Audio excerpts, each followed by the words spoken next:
नमस्कार, क्या हाल चाल है? सब ठीक है? बहुत बढ़िया। अपना और अपने को ख्याल रखो और जब टाइम मिला तो वीडियो जरूर देखो। देसी देख फिगर ब्रेक बगैर लाग लपेट बिल्कुल देसी अंदाज में। हमारे साथ मौजूद हैं प्रोफेसर अरुणेश यादव और मध्य प्रदेश में पूरे 10 दिन से खाक छानने को मतलब दिन रात मेहनत कर रहे हैं और मेहनत को फल और सब्र को फल ऐसे कहने के मीठो हो। कितनों मीठो हो आने वाले वक्त में मालूम पड़ेगा। और डॉक्टर अरुणेश यादव कितने अपनी जीत के नहीं हैं, यानी कि इंडिया गठबंधन की जीत के नहीं हैं, कितने अस्वस्थ हैं, कितना भरोसा है और ये मध्य प्रदेश में बदलाव की कितनी स्थिति देख रहे हैं। तो स्वागत है जी, बहुत धन्यवाद। और आप सभी जो दर्शक हैं उन सबका स्वागत है। जय भीम।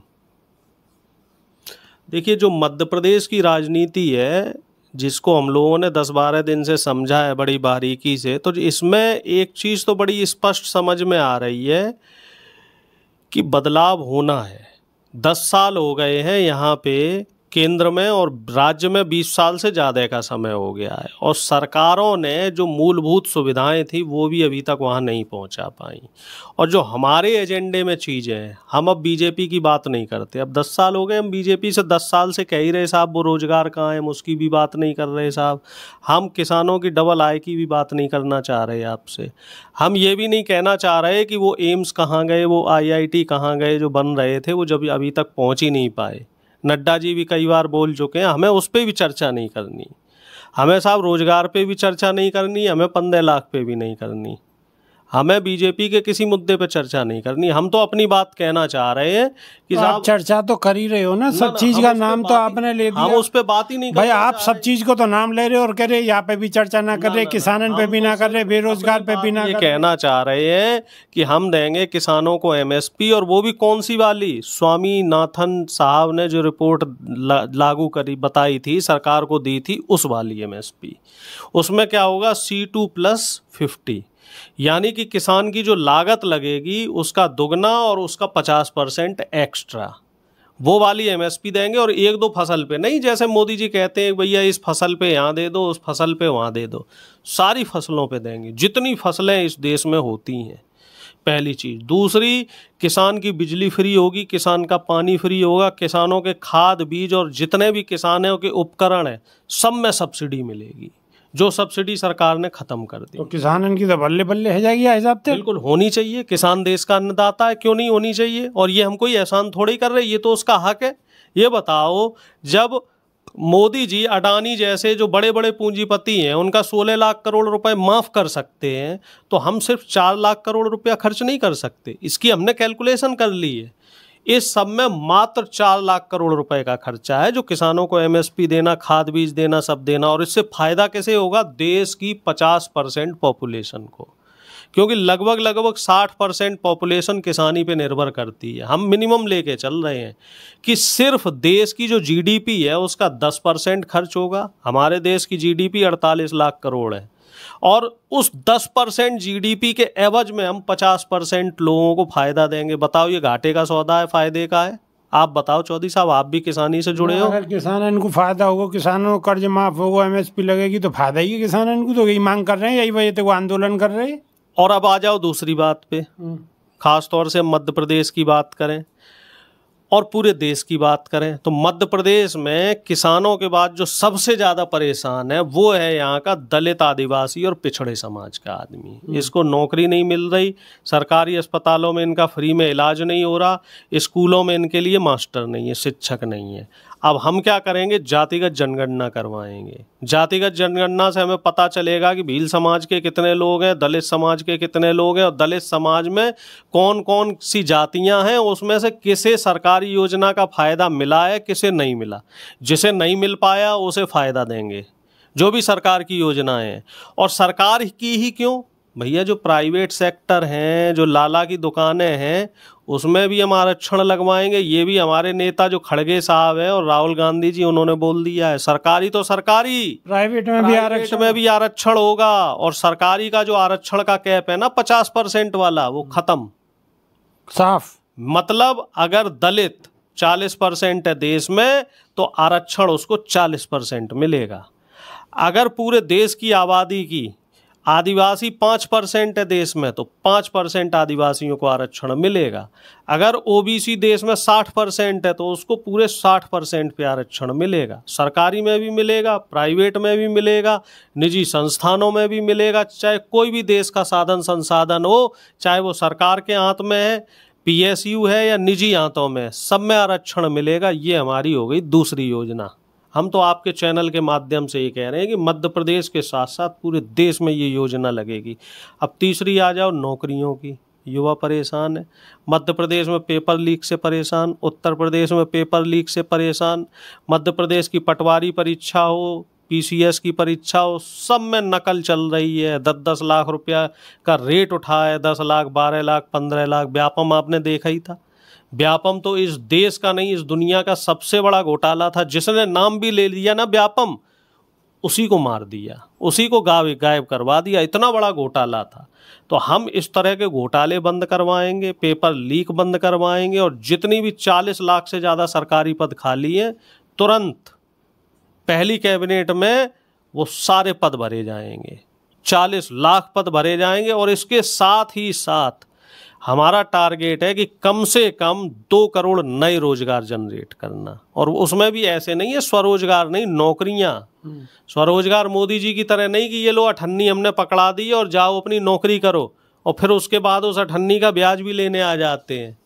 20,000 रुपया दिया कर्जा, फिर उसका ब्याज भी लेने आ जाएंगे और कहेंगे जी रोजगार करो। हम बात कर रहे हैं नौकरी की। अब इसके बाद आ जाओ सबसे बड़ी जो योजना है वो हमारी मातृशक्ति के लिए। 1 लाख रुपए हम हर साल देंगे गरीब महिलाओं को। मध्य प्रदेश में लगभग 70% से ज़्यादा जो महिलाएं हैं वो गरीबी रेखा से नीचे हैं। उन महिलाओं को पीने का पानी नहीं मिलता, शुद्ध जो है उनके गांव में किसी में भी चले जाओ नालियां ठीक नहीं हैं, बच्चों को पढ़ा नहीं पा रही हैं पैसे के अभाव में, घर के खर्चे नहीं चल रहे हैं उनके। आप देखो आटा दाल चावल कितना महंगा हो गया, उस पर जीएसटी लगा रखी है, गब्बर सिंह टैक्स लगा रखा है मोदी जी ने। तो उस सुविधा को लिए कि जिससे कि ग्रामीण महिलाओं की ज़िंदगी जो है वो आसान हो जाए, उसके लिए हम लोगों ने क्या किया है साहब कि 1 लाख रुपया रक्षाबंधन जो जब होगा ना तो उसमें हर महिला के अकाउंट में, जो गरीब महिला है, 1 लाख रुपया आएगा, यानी कि 8,000 से कुछ ज़्यादा हर महीने के हिसाब से। तो ये तो बहुत अच्छे दिन आ गए सब किसानन के, महिलान के, युवान के। और ये कोई हम एहसान नहीं कर रहे, ये तो उनका हक है जो मिलना चाहिए। आप ये मान के चलो देश के 80% जो साधन संसाधन है उसको कितने लोग, सिर्फ देश की 2% जो आबादी है उसको 80% साधन संसाधन मोदी जी ने दे रखे हैं। अंबानी जैसे, अडानी जैसे लोग हैं, ये लोग मजे ले रहे हैं। माल्या जैसे और नीरव मोदी जैसे लोग विदेश में बैठे हुए हैं, लाखों करोड़ रुपया बैंकों से डकार के। आपको मालूम है 16 लाख करोड़ रुपया देश का जो है वो बट्टे खाते में क्यों डाला गया है? क्योंकि वो पैसा लेके इनके पूंजीपति मित्र भाग गए हैं। 16 लाख करोड़ आप लगा लो, देश की चौथाई जीडीपी, हमारे देश की जीडीपी 48 लाख करोड़ है। 16 लाख करोड़ रुपए तो ये मोदी जी के मित्र लेके भाग गए हैं। और इसके अलावा आज एक बयान और वायरल हो रहा, भाई ये तो नई बात आ गई, हालांकि मैं कहना नहीं चाह रहा था, लेकिन जो बीजेपी के एक सांसद हैं गौतम बुद्ध नगर के, उनकी बात सुनो। वो क्या कह रहे हैं? जनता उनसे बात कर रही कि साहब 10 साल में आपने हमें बिजली नहीं दी, नाली नहीं दी, अस्पताल नहीं दिए, स्कूल नहीं दिया। वो ये कह रहे हैं कि साहब जो मोदी को और योगी को नहीं मानता वो अपने बाप को नहीं मानता। मतलब ये है कि वोट हमें दो। धमका रहे हैं, मोदी और योगी के नाम पे वोट मांग रहे हैं, और ये कह रहे हैं कि जो मोदी और योगी के नाम पे वोट नहीं देगा वो अपने बाप का नहीं है। मतलब किस तरह का शब्दावली एक सांसद की, आप अंदाजा लगा लो। अपने बाप का नहीं का मतलब क्या होगा? उसकी पैदाइश पे ही आपने वोट देना तो स्वैच्छिक अधिकार है। वो धमका रहे हैं, वीडियो वायरल हो रही है उनकी, सांसद जी की वीडियो वायरल है। और सांसद जी कोई ऐसे कौन से सांसद हैं? गौतम बुद्ध नगर के सांसद हैं बीजेपी के, और कोई ऐसे वैसे नहीं है, पढ़े लिखे आदमी है, डॉक्टर आदमी है, 2 बार से सांसद हैं। गौतम बुद्ध नगर के बड़े मौजिज़ आदमियों में इनका नाम हुआ करता था, बड़े बड़े अस्पताल हैं इनके। और ये वही है जिनकी वजह से नोएडा में एम्स नहीं आ पाया, क्योंकि इनके अस्पताल बंद हो जाते साहब अगर नोएडा में एम्स आते तो। और इसी तरीके के हालात मध्य प्रदेश में, वहाँ पे भी जो पूंजीपति लोग हैं वो सरकारी व्यवस्थाओं को खा रहे हैं, निजीकरण को बढ़ावा दे रहे हैं। अब देख लो आप, मोदी जी के सांसदों को वोट कैसे मांगना पड़ रहा है, धमका धमका के लोगों के वोट ले रहे हैं। तो अब आप बताओ, आपको क्या लग रहा है, बीजेपी 400 पे आ जाएगी? तो फिर ये तो ऐसी बात हुई ना कि अगर इस तरीके से वोट मांगे जा रहे हैं या इस तरीके के शब्दों का प्रयोग करा जा रहा, तो ये तो जनता में उल्टा मैसेज जाएगा इससे। तो भाई हम तो यही मानते हैं। तो ये तो आपके लिए फायदेमंद नहीं, हमारे लिए क्या फायदेमंद है? हम तो अपने मुद्दे पे वोट मांग रहे हैं। हमने अपनी योजनाएं आपको गिना दी, ये योजनाएं आपको सही लग रही हैं तो हमें वोट देना, और अगर योगी और मोदी जी के को अपना बाप मानते हो तो उन्हें वोट दे देना। वो तो यही कह रहे हैं कि सर्वे सर्वा माई बाप जो है वो योगी जी और मोदी जी हैं, उनके नाम पे वोट देना ही पड़ेगा। नहीं तो एक बार दर्शकों को यह बात दोबारा बता दो, कभी दर्शक यह बात को समझ ना पाए या कुछ उल्टो ले जाए, तो यह बात को क्लियर कर दो दोबारा। ऐसा है, महेश शर्मा जी का क्षेत्र में विरोध हो रहा, जो सांसद साहब है हमारे। देखो हमारे तो मतलब हमसे उम्र में बड़े हैं, उनका सम्मान है, लेकिन वो अलग अपनी जगह, समाज के मुअज़्ज़िज़ आदमी है, वो अपनी जगह, अस्पताल है उनके, डॉक्टर हैं। लेकिन जो उनका बयान है वो बड़ा ही अमर्यादित बयान है। जब उनसे काम का हिसाब मांगा गया, लेखा जोखा मांगा गया, यहाँ का राजपूत समाज जो है गौतम बुद्ध नगर का, वो उनसे नाराज है, वो उनसे सवाल कर रहा है, और वो ये कह रहा है कि अपनों को वोट दो, इन्हें वोट मत दो क्योंकि इन्होंने हमारे लिए काम नहीं किया, या यादव समाज है या गुर्जर समाज है। भाई मान लीजिए समाज में 36 बिरादरी हैं, तो सबके लिए आपको काम करना पड़ेगा, और आप सबके लिए काम ना करके ये देख रहे हो कि खाकी नेकर वाला कौन है या आरएसएस वाला कौन है, हम उसका काम करें। तो जो उसके काम नहीं किया आपने 10 साल में, तो वो तो यही कहेगा ना कि भैया जो हमारे काम करेगा हम उसे वोट देंगे। अब महेश शर्मा जी भरी रैली में, भरे मंच पे ये कह रहे हैं कि जो हमें वोट नहीं दे रहा है, जो योगी और मोदी को अपना माई बाप नहीं मानता है, वो अपने बाप का नहीं। तो ये जो बयान है इनका, ये बड़ा ही घृणित है, ये बड़ा ही जो है, मैं कह रहा हूँ कि बिल्कुल अशोभनीय है, और इस बयान के लिए महेश शर्मा जी को माफ़ी मांगनी चाहिए। और मोदी जी और योगी जी को अगर वो इस बयान को संज्ञान में लेके, मैं तो कहता हूँ इनकी फटकार लगाएं और इनको हटाएं। इनको, ऐसे लोग हमें नहीं चाहिए साहब, हमें ऐसे लोग नहीं चाहिए। ये लोग समाज में गलत संदेश दे रही है। तो वही गुंडागर्दी वाली बात हो गई कि हमें हफ्ता नहीं दोगे तो हम तुम्हें जीने नहीं देंगे, तुम हमें वोट नहीं दोगे तो हम तुम्हें जो है नोएडा में रहने नहीं देंगे। यही हाल जो है वो मध्य प्रदेश में गरीब जनता का इन लोगों ने कर रखा है। जनता यहाँ परेशान है, मध्य प्रदेश की भी, और मध्य प्रदेश नहीं पूरे देश की जनता इस तरीके से परेशान है कि बीजेपी के जो सांसद हैं, जो बीजेपी के मंत्री हैं, जो बीजेपी के नेता हैं, वो लोगों को धमका रहे हैं। भाई डरा धमका रहे हैं हर जगह जाके कि भैया वोट देना पड़ेगा, नहीं वोट दोगे तो देख लेंगे। तो मध्य प्रदेश में स्थिति आपको क्या लग रही है? देखो साहब, मध्य प्रदेश की अगर हम बात करें तो हमें ऐसा लग रहा है यहाँ की 29 सीटें हैं, 29 में से अब हम मोदी जी की तरह नहीं कहेंगे कि 400 पार। हमारे इंडिया गठबंधन ने तो 300 पार बोल रखा है, जो प्रैक्टिकली पॉसिबल है। देखो जो चीज़ संभव है उसी पे बात करो। 400 पार के लिए तो हमारे वो रेड्डी साहब ने बोल ही दिया, जो हमारे तेलंगाना के सीएम है, कि जब पिछली बार इतनी बड़ी लहर और सब था, जब तुम्हारी पूरे हिंदी भाषी बेल्ट में सुपड़ा साफ कर दिया आपने, सारी की सारी सीटें ले गए, तब 300 पे आए। तो 400 के लिए तो तुम्हें पाकिस्तान से भी चुनाव लड़ना पड़ेगा। तो हम तो ये कह रहे हैं कि साहब, हम ये नहीं कह रहे कि 29 में से 29 हमारी मध्य प्रदेश में आएंगी। हम ये कह रहे हैं कि साहब हमारी यहाँ 15 से 18 ये मिनिमम हम लेके चल रहे हैं। हो सकता है हमारी 20 सीटें भी आ जाएं, लेकिन हम ये मान के चल रहे हैं, हम 18 सीट पे तो आश्वस्त हैं कि 18 सीटें हमारी 29 में से आ जाएंगी। क्योंकि ये हमने जो 10 दिन में आकलन किया है, जो जनता के मिजाज समझे हैं, लगभग जो है 15 से 16 जो लोकसभाएं घूमी है, तो उसका हमारा आकलन है कि जनता बदलाव के मूड में है। क्योंकि यहाँ जो सत्ता परिवर्तन हुआ ना, यहाँ भी जो मोहन यादव जी सीएम बने, तो लोगों को लगा कि यार एक यादव जाति का सीएम बना, यादव भी यहाँ पे मध्य प्रदेश में अच्छी संख्या में है, तो ये लोग कुछ करेंगे भाई, कुछ नौकरियां देंगे, कुछ करेंगे। उन्होंने क्या किया, जैसे ही सत्ता में आए तो पहली कैबिनेट में कह दिया, जी साहब खुले में मटन और चिकन नहीं बिकेगा।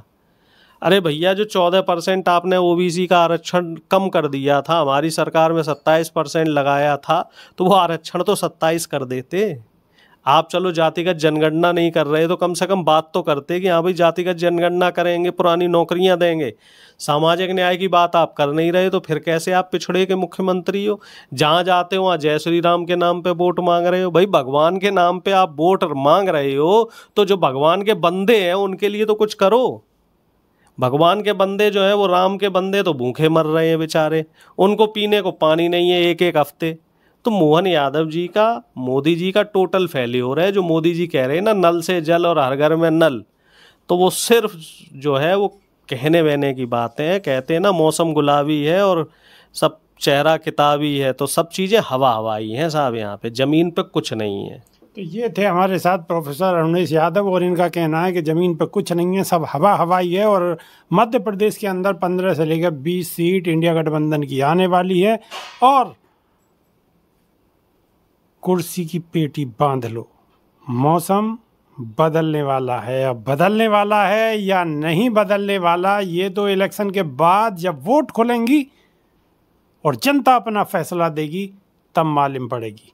लेकिन हमारे यादव जी, प्रोफेसर अरुणेश यादव, बिल्कुल अंदर से बहुत खुश हैं, चेहरा पे भी नूरानी है। चलो दोबारा नई वीडियो में फिर रूबरू होंगे। जब तक के नहीं आ देसी देख बिगर ब्रेक और बगैर लाग लपेट बिल्कुल देसी अंदाज में। बहुत बहुत धन्यवाद जी, बहुत बहुत धन्यवाद। जय भीम। नमस्कार।